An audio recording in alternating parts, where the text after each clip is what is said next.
الحمدللہ وکفی وسلام علی عبادہ الذین اصطفیٰ اما بعد اعوذ باللہ من الشیطان الرجیم بسم اللہ الرحمن الرحیم حامیم والکتاب المبین انا انزلناہ فی لیلۃ مبارکۃ انا کنا منذرین صدق اللہ العظیم۔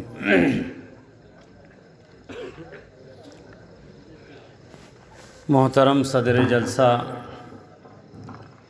اور آج کے اس جلسے کی سرپرستی جو فرما رہے ہیں ہمارے قاری محمد اسد صاحب، ناظم اعلیٰ مدرسہ تجوید القرآن ناندیڑ اور نائب صدر جمعیت علماء مرہٹ والا، اور آج کے اس جلسے کے صدر محترم حضرت مولانا محمد عبدالوہاب صاحب بیتی، بانی و ناظم مدرسہ حضرت عبداللہ بن مکتوم رضی اللہ تعالیٰ عنہ اردھاپور،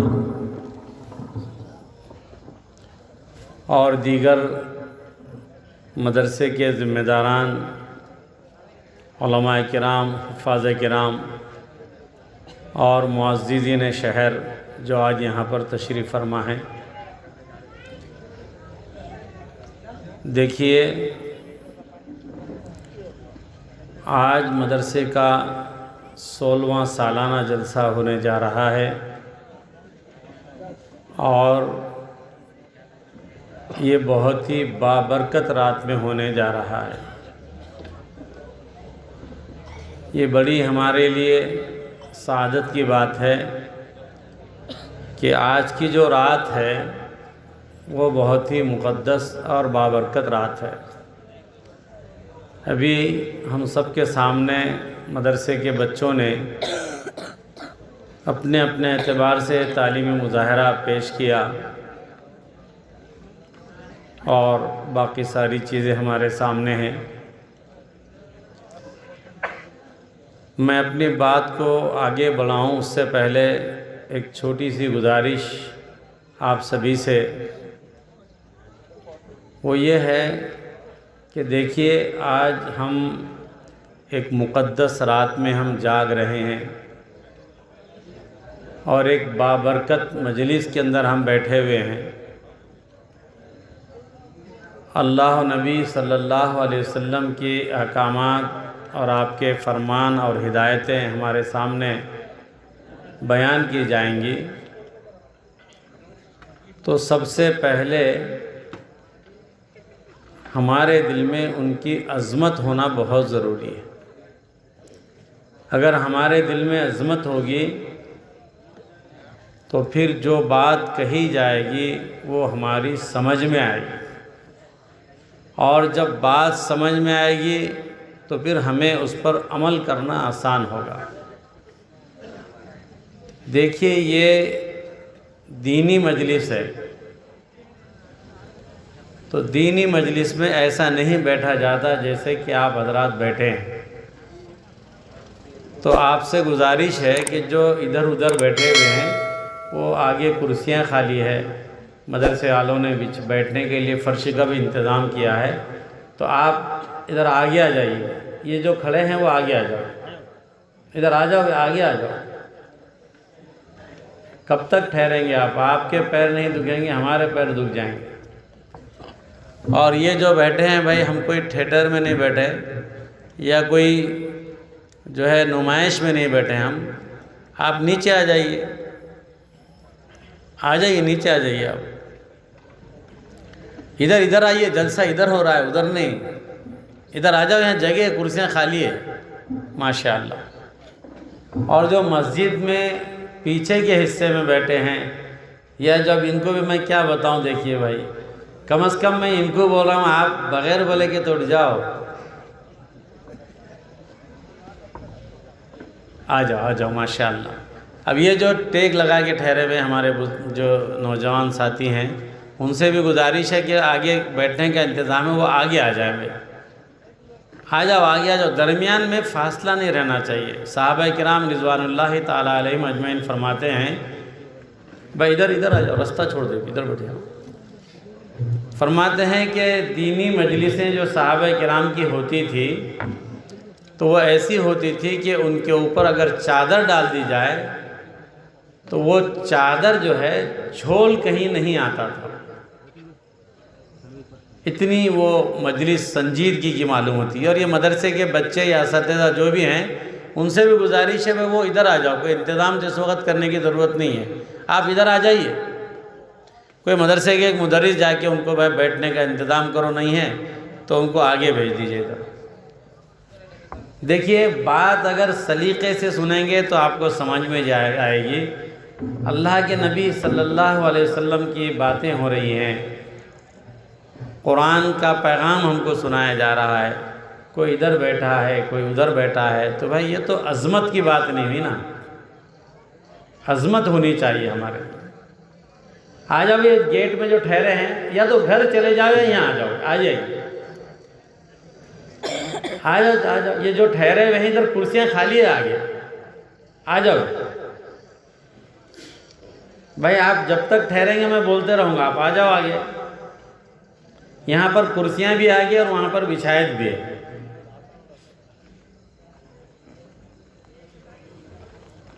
اور یہ جو دیوار پہ بیٹھے ہیں یار کتنے مضبوط لوگ ہیں ماشاءاللہ، ادھر آ جاؤ، کوئی اثر ہی نہیں ہو رہا ہے۔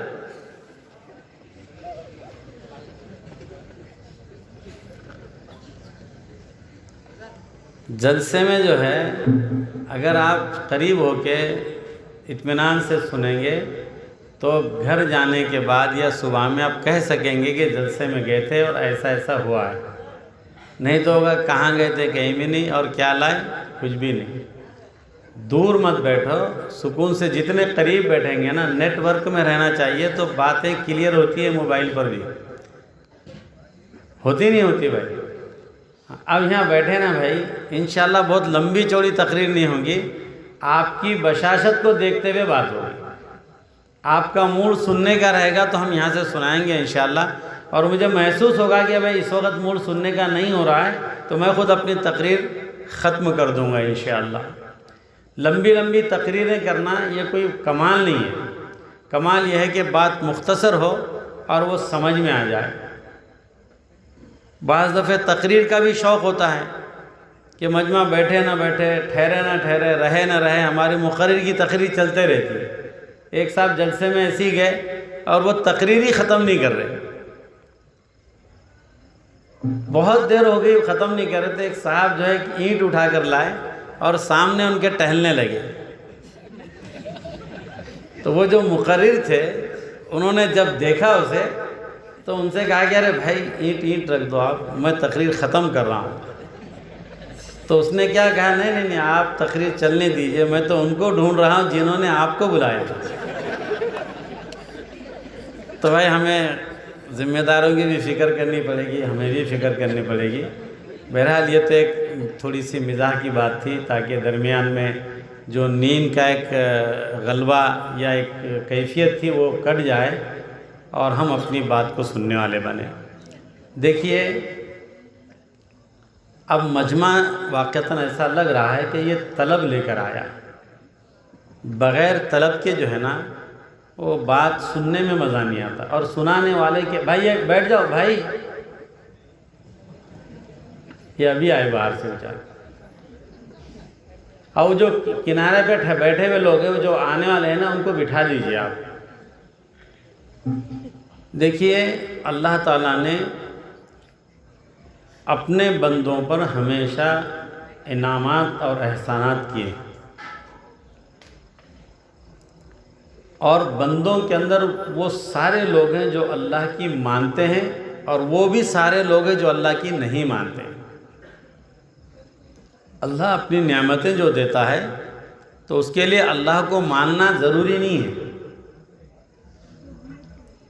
کتنے ایسے ہیں جو اللہ کو مانتے نہیں اور اللہ سے مانگتے بھی نہیں، لیکن بے شمار ان کے پاس آرام اور آسائش کی چیزیں پڑی ہوئی ہے، سکون اور چین کی زندگی ان کی ہم کو نظر آتی ہے بظاہر، تو دینے کے لیے تو اللہ تعالیٰ بیٹھے ہیں، تمام بندوں کو دیتے ہیں، جو مانتا ہے اس کو بھی دیتے ہیں، جو نہیں مانتا ہے اس کو بھی دیتے ہیں، لیکن امتحان اور آزمائش ہوتی ہے اس میں۔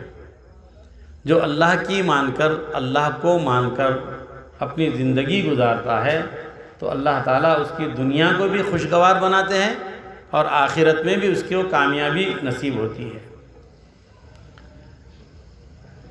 اللہ تعالیٰ نے، دیکھیے کچھ موٹی موٹی باتیں میں آپ کو بتاتا ہوں۔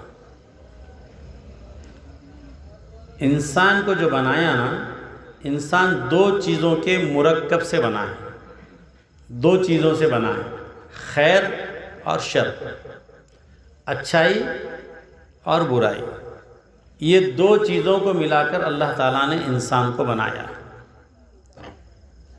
جب اس کے دل میں اللہ کا ڈر ہوتا ہے، اللہ کا خوف ہوتا ہے، یہ نمازوں کا اہتمام کرتا ہے، اچھے لوگوں کے ساتھ اس کا اٹھنا بیٹھنا ہوتا ہے، اچھی صحبتوں میں یہ رہتا ہے، تو خیر غالب آتا ہے۔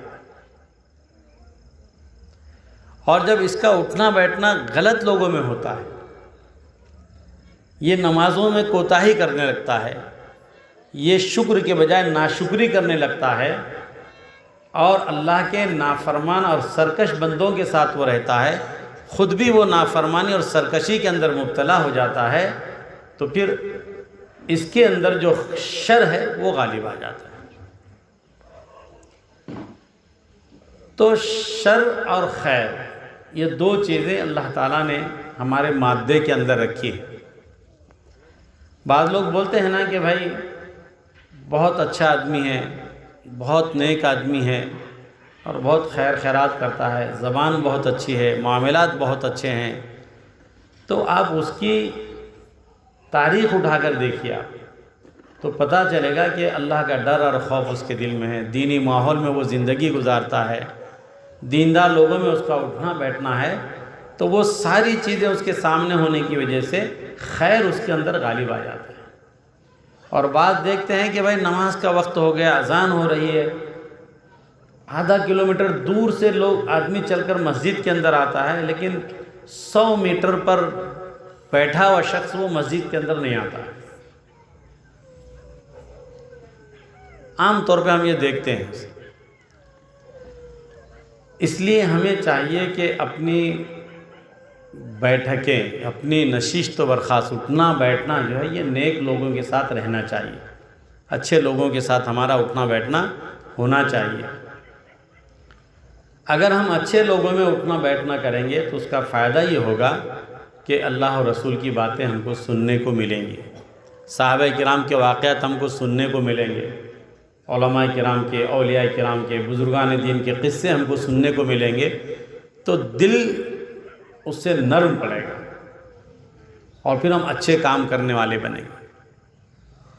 اور آج کی جو رات ہے جسے شب برات کہتے ہیں، شب برات یعنی نجات کی رات، خلاصے کی رات۔ خلاصے کی یعنی کیسے خلاصہ؟ جہنم کی آگ سے خلاصے کی رات۔ اور آج کی رات میں اللہ کے نبی صلی اللہ علیہ وسلم کا ارشاد ہے، آپ نے حضرت عائشہ صدیقہ رضی اللہ تعالیٰ عنہ سے فرمایا کہ اے عائشہ، جانتی ہو آج کون سی رات ہے؟ پھر آپ نے فرمایا کہ آج شعبان کی 15ویں شب ہے، اور پھر فرمایا کہ اللہ تعالیٰ آج کی رات اپنے بندوں پر اتنے مہربان ہوتے ہیں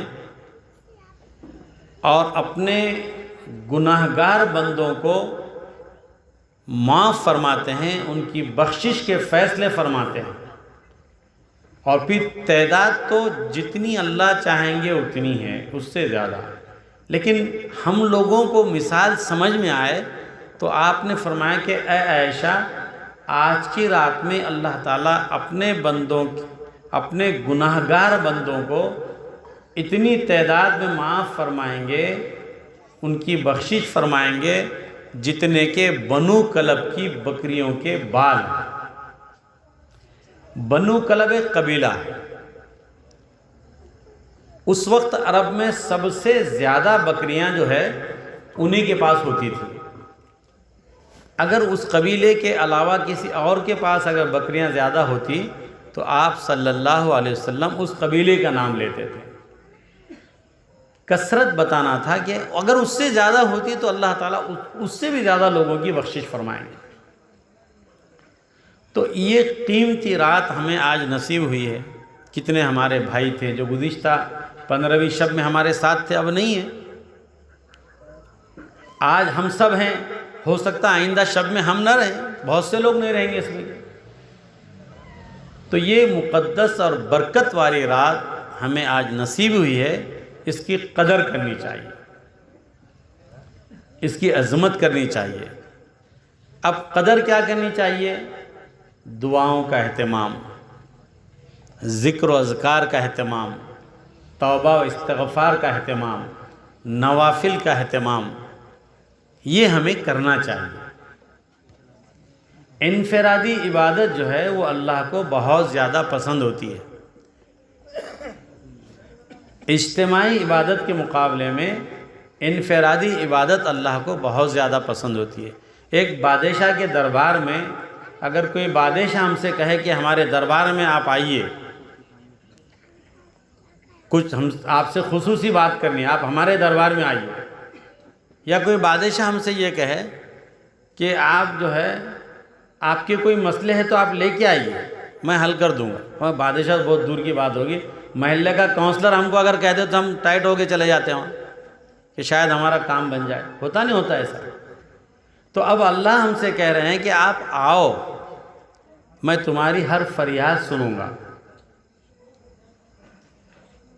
ہر چیز تمہاری میں سننے کے لیے تیار ہوں، ہر ضرورت کو میں پوری کرنے کے لیے تیار ہوں، جو فریاد تمہاری ہوگی اس فریاد کو میں قبول کرنے کے لیے تیار ہوں، آپ میرے پاس آؤ۔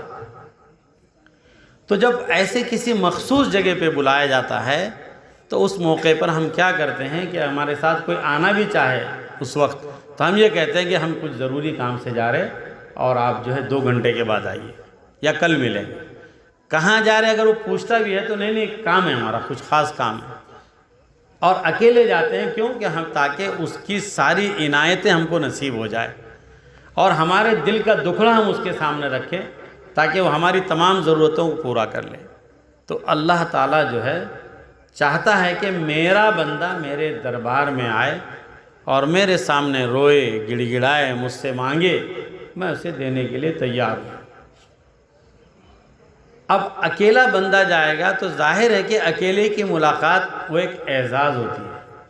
اب اگر 10-20 لوگ مل کے جائیں گے تو پورے ایک وفد کی شکل میں آتے ہیں، تو اب یہ بھی کچھ کہتا ہے، یہ بھی کچھ کہتا ہے، یہ بھی کچھ کہتا ہے، تو بہتر ہے کہ اکیلے جائیں۔ اب اکیلے کہاں جانا ہے ہم کو؟ آپ مسجد میں جائیں تو مسجد میں اکیلے آپ گھر میں بستر پہ ہیں تو بستر پہ اکیلے آپ تنہائی میں بیٹھیں، تھوڑی دیر کے لیے مراقبہ کر لیں، آنکھ بند کریں اور اپنے گناہوں کو یاد کریں، اپنی نافرمانی کو یاد کریں کہ اللہ نے مجھے اتنی پیاری زندگی دی، اولاد دیے، بیوی بچے دیے، دوست احباب دیے، رہنے کو مکان دیا، ساری چیزیں دیے، ساری نعمتیں اللہ نے مجھے دی ہے، اب میں اللہ کے احکامات پر کتنا عمل کرتا ہوں؟ تھوڑی دیر کے لیے سوچیں۔ 5 نمازیں ہماری، میں فجر پڑھتا ہوں یا نہیں؟ آپ غور کیجئے، جواب ملے گا اکثر کا تو نہیں ملے گا۔ ظہر پڑھتا ہوں یا نہیں؟ عصر پڑھتا ہوں یا نہیں؟ مغرب عشاء میں پڑھتا ہوں یا نہیں؟ آپ 24 گھنٹے کا جائزہ ہے، 24 گھنٹے میں 5 نمازیں ہم پر فرض ہے، ہم نے 5 میں سے کتنی نمازیں پڑھی ہیں اس کا ہم کو جائزہ لینا ہے۔ پھر اس کے بعد جو کمائی ہم کرتے ہیں، جو کاروبار ہم کرتے ہیں، جو بزنس ہمارا چھوٹا موٹا بڑا جو بھی ہے، اس میں ہم کتنا حلال طریقے سے کرتے ہیں اور کتنا اس میں اللہ کو ناراض کرنے والے کام ہوتے ہیں، اس پر غور کریں کہ بھائی اتنے پیسے میں کما رہا ہوں لیکن یہ کمائی میری جائز ہے یا ناجائز ہے؟ آپ سوچتے رہیے ایسے۔ پھر میں نے آج صبح سے شام تک 24 گھنٹوں میں کتنی مرتبہ میں نے اپنے ساتھیوں کے ساتھ جھوٹ بات کی، یہ یاد کریں۔ کتنوں کو میں نے دھوکہ دیا ہے، وہ یاد کریں، کتنوں کے ساتھ میں نے بے ایمانی کی ہے وہ یاد کریں، ناپ تول میں جو میں نے کمی زیادتی کی ہے وہ یاد کریں، بیوی بچوں کے ساتھ میں نے ان کی کتنی حق تلفی کی ہے وہ یاد کریں، اپنے بھائیوں کے ساتھ، اپنی بہنوں کے ساتھ، اپنے عزیز و اقارب کے ساتھ، اپنے پڑوسیوں کے ساتھ، اپنے دوست احباب کے ساتھ میں نے ان کی کتنوں کی حق تلفی کی ہے وہ یاد کریں۔ تو آپ کو وہ ساری چیزیں یاد آنے کے بعد آپ کو تھوڑا سا احساس ہوگا کہ اللہ اتنی نعمتیں دے رہا ہے، اتنی بہترین زندگی دی ہے، اور میرے تو یعنی کہ صبح سے شام تک تو ایسے کام ہے کہ جس میں نے اللہ کو زیادہ ناراض کیا۔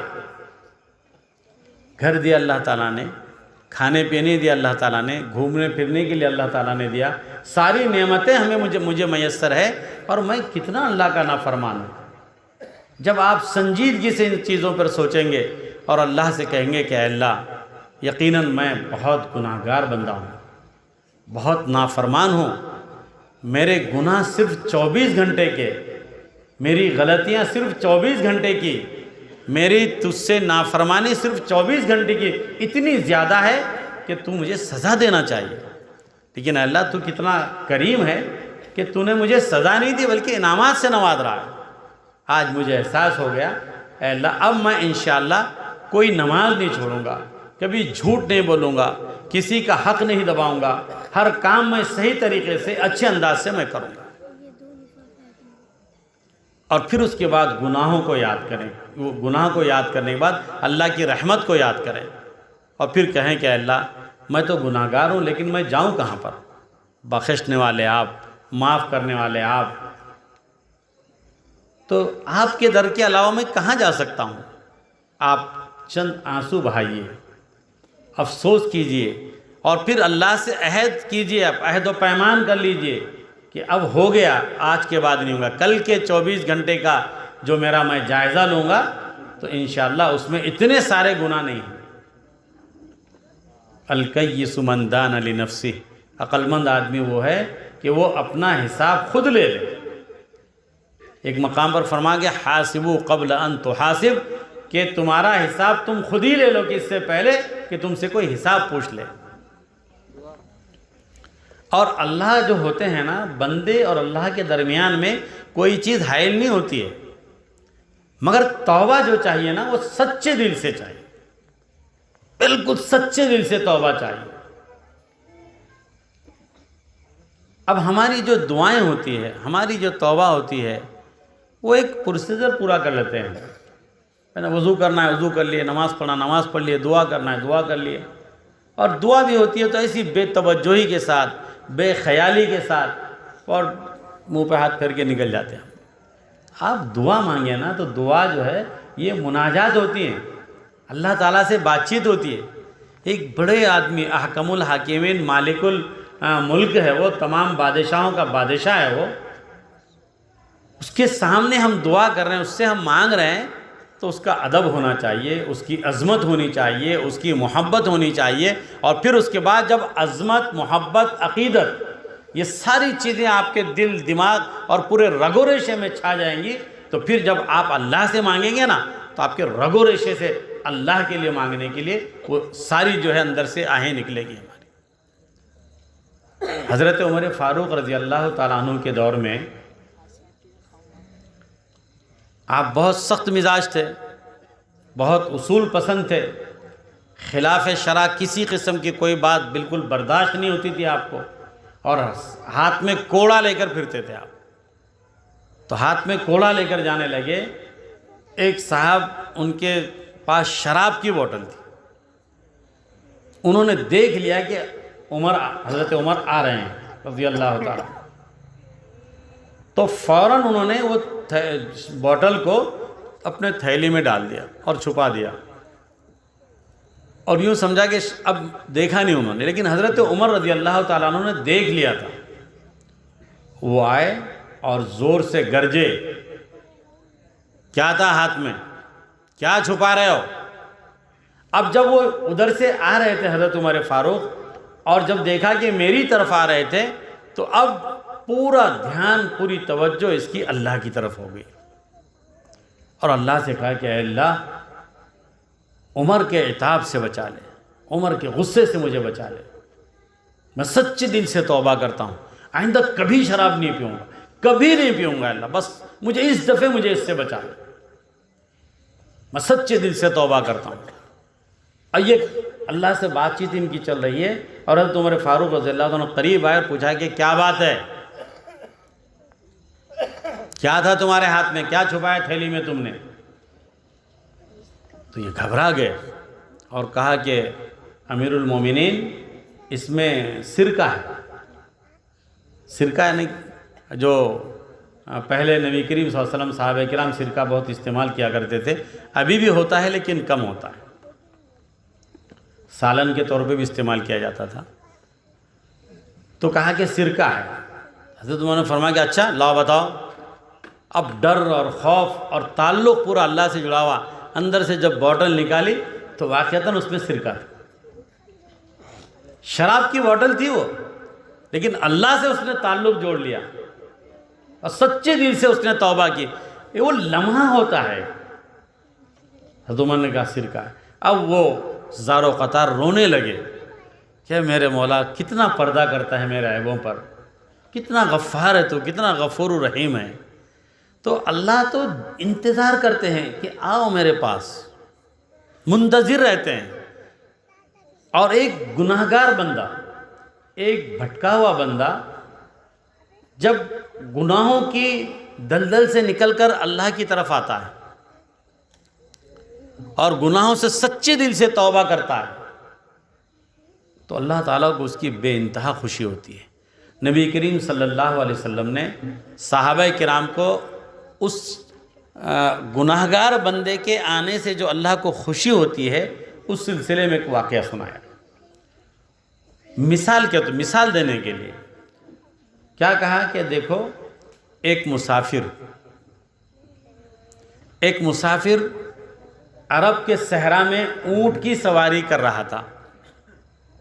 عرب کا صحرا، اب تو بہت سی سہولتیں ہیں جگہ جگہ، لیکن عرب کا صحرا ایسا ہوتا تھا کہ اگر وہ بھٹک جائے تو پھر اس کی زندگی باقی رہنے کے سارے چانسز ختم ہو جاتے، موت ہی اس کے سامنے رہتی تھی۔ تو یہ جو اونٹ کی سواری کرتے ہوئے تھک گیا تو ایک درخت کے نیچے وہ سو گیا، اونٹ کو باندھا اور سو گیا۔ تھکا ہوا تھا، نیند لگ گئی، اچھی طرح سے نیند ہو گئی، آنکھ کھلی تو کیا دیکھتا ہے کہ اونٹ غائب۔ اب یہ ادھر ادھر دیکھنے لگا، دور دور تک کہیں پر اونٹ نظر نہیں آیا۔ یہ ادھر بھاگا ادھر بھاگا، کچھ نشان دیکھنے لگا، لیکن وہ ریت والا صحرا ہے، ہواؤں سے سارے نشانات کو مٹا دیتا ہے۔ بہت رویا، بہت پریشان ہو گیا۔ پانی اسی میں تھا، کھانے پینے کی چیزیں اسی کے اندر تھی، اب کوئی بستی نہیں، کوئی آبادی نہیں، کوئی کھانے پینے کی کوئی چیز اس کو ملنے کی کوئی امید نہیں۔ اب اس کو لگ گیا کہ اب تو موت میری یقینی ہے۔ چلنے لگا، ادھر کبھی ادھر کبھی یہاں کبھی، تھک گیا، اور تھکنے کے بعد جو ہے نیند آ گئی، ایک درخت کے نیچے سو گیا۔ اب سونے کے بعد کیا ہوا؟ جب اس کی آنکھ کھلی تو دیکھا کہ اس کا اونٹ جو ہے پورے سامان کے ساتھ اس کے بازو میں آ کے ٹھہر گیا، اور بہت خوش ہو گیا۔ بھائی فون رکھ دو یار، رکھو فون۔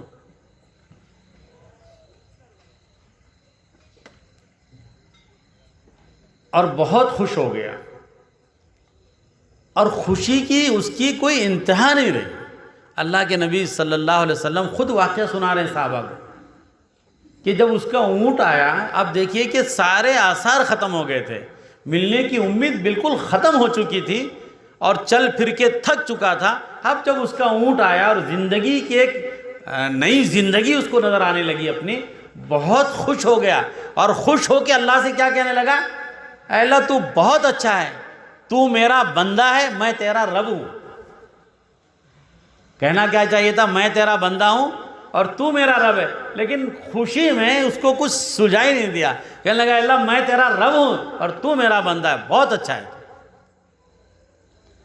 خوشی سے پاگل ہو گیا تھا، پھر اللہ کے نبی صلی اللہ علیہ وسلم، صحابہ کرام فرماتے ہیں کہ اللہ کے نبی صلی اللہ علیہ وسلم نے پھر فرمایا کہ دیکھو، یہ بندے کو جو خوشی ہوئی ہے اپنے گمشدہ اونٹ کے ملنے سے، اللہ تبارک و تعالی اس کا بندہ جو اس سے بھٹک گیا تھا، بہک گیا تھا، پھر واپس آ کے توبہ اور استغفار کرتا ہے تو اللہ تعالیٰ کو اس بندے سے کئی گنا زیادہ خوشی ہوتی ہے۔ اللہ انتظار کرتے ہیں کہ بندہ میرے پاس آئے اور مجھ سے مانگے، میں معاف کرنے والا ہوں۔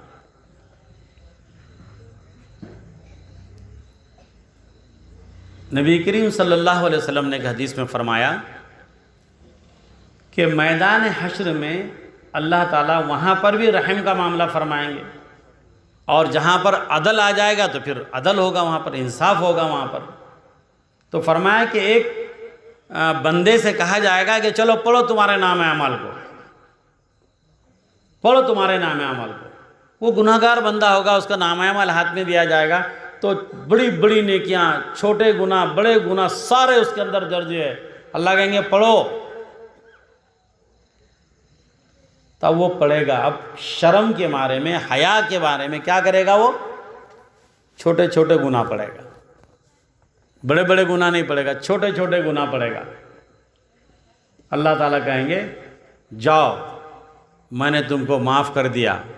معاف ہی نہیں کیا بلکہ ان تمہارے گناہوں کو میں نے نیکیوں میں بدل دیا۔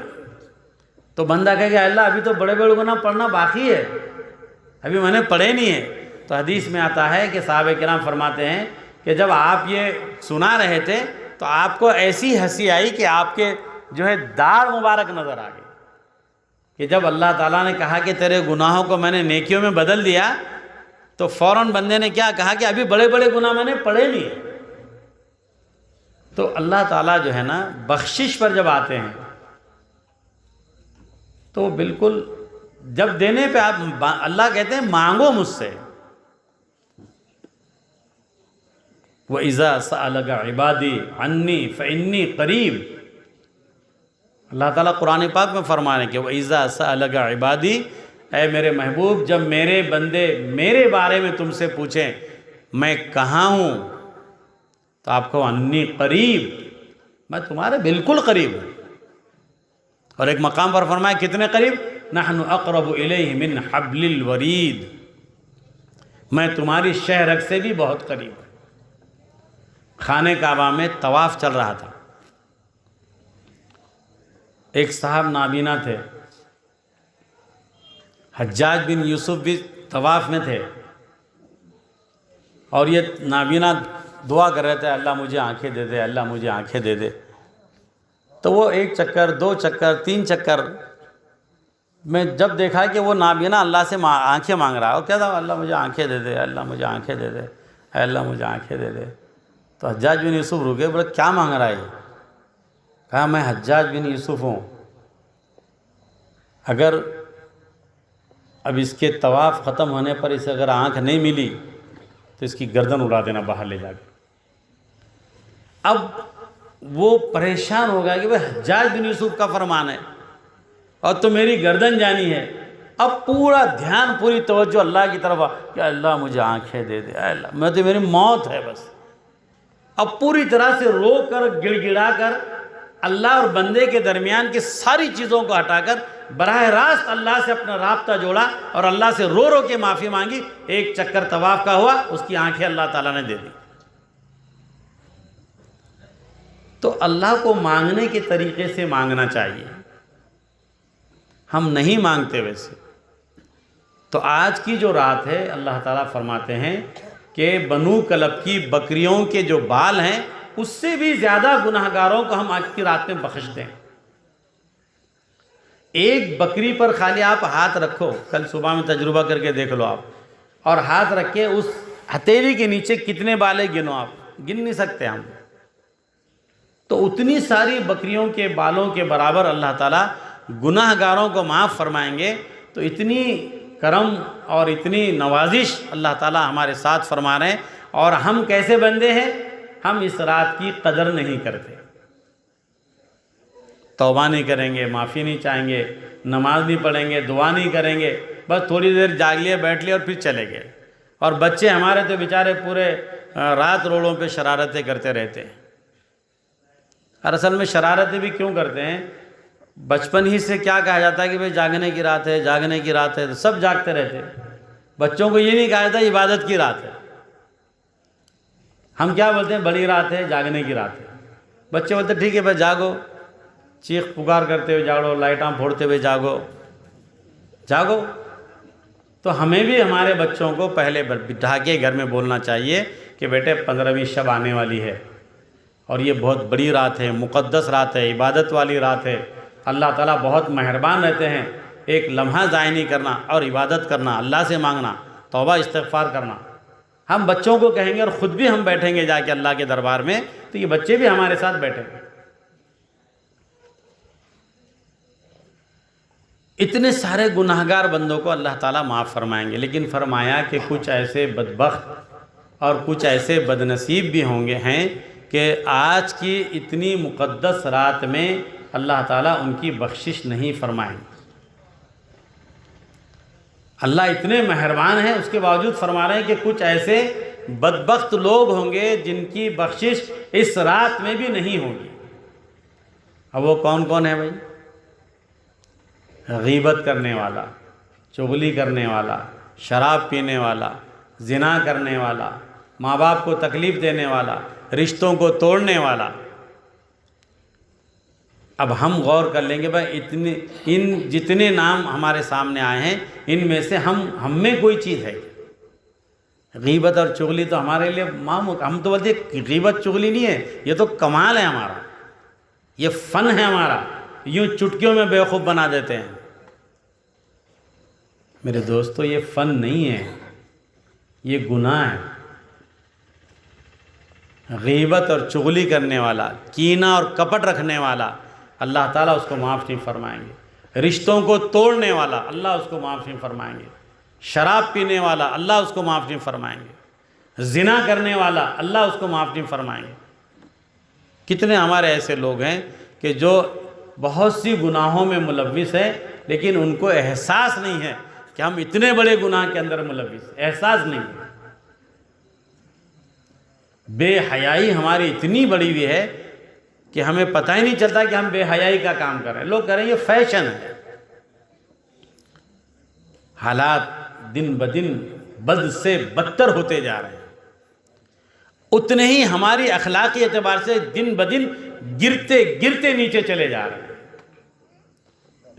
شادی بیاہ میں خرافات ہے، گھروں میں خرافات ہے، لغویات کے اندر ہم بہت لگے ہوئے، بچوں کی تربیت ہماری طرف نہیں ہے، بڑوں کی تربیت ہمارے پاس نہیں ہے، ہر ہاتھ میں موبائل آ چکا ہے۔ ماں باپ جو ایک ماں کے پاس موبائل ہے، ایک باپ کے پاس موبائل ہے، بچے بات کرنا چاہتے ہیں، ماں باپ بات کرنے کو تیار نہیں ہے۔ پوری رات جو ہے باپ اپنے کمرے میں موبائل میں مصروف ہے، ماں اپنے کمرے میں مصروف ہے، بیٹا اپنے کمرے میں، بیٹی اپنے کمرے میں ہے۔ تربیت کیسے ہوگی بتائیے؟ اور جس کے ہاتھ میں موبائل ہے، تو میرے عزیز دوستو گناہوں کا ایک جو ہے گناہوں کا ایک دلدل ہے جس کے اندر وہ کھڑا ہوا ہے۔ موبائل اچھی بھی چیز اتنی ہے اور بری بھی اتنی ہی چیز ہے، لیکن اس میں برائی کے زیادہ امکانات ہیں، کیونکہ ہماری تربیت نہیں ہے نا، ہماری تربیت نہیں ہے، جس کی وجہ سے ہم برائی کی طرف زیادہ چلے جاتے ہیں۔ نت نئے واقعات، نت نئے حادثات بچیوں کے ہمارے سامنے آتے ہیں، جس سے ہمارے سر شرم سے جھک جاتے ہیں۔ اور پوری تحقیق کر کے دیکھ لیں آپ، یہ جڑ ہے اس کی موبائل۔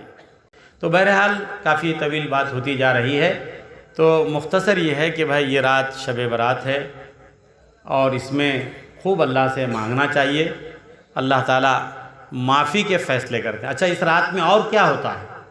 اس رات میں پورے سال میں جتنے بچے پیدا ہونے والے ہیں اس کی لسٹ تیار ہوتی ہے۔ جتنے لوگ ایک سال میں مرنے والے ہیں ان کی بھی لسٹ تیار ہوتی ہے۔ پیدا ہونے والوں کی بھی ہوتی ہے اور مرنے والوں کی بھی ہوتی ہے۔ ہم اپنا جشن منانے میں رہتے ہیں اور مردوں کی فہرست میں ہمارا نام آ گیا ہوتا ہے۔ ہم اپنے گھر کے رنگ و روغن میں خوشیاں منانے میں مست رہتے ہیں، جبکہ ہمارا نام قائم ہوتا ہے مردوں کی فہرست میں آج آ جاتا ہے۔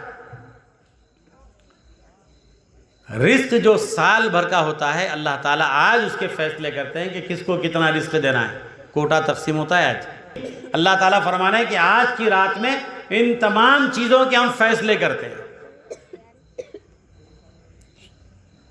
پھر ایک حدیث میں آتا ہے کہ آج کی رات میں عبادت کے ذریعے سے اللہ کو راضی کریں، نمازوں کے ذریعے سے، دعاؤں کے ذریعے سے، اور جب اس کا دن نکلے تو اس میں روزہ رکھیں۔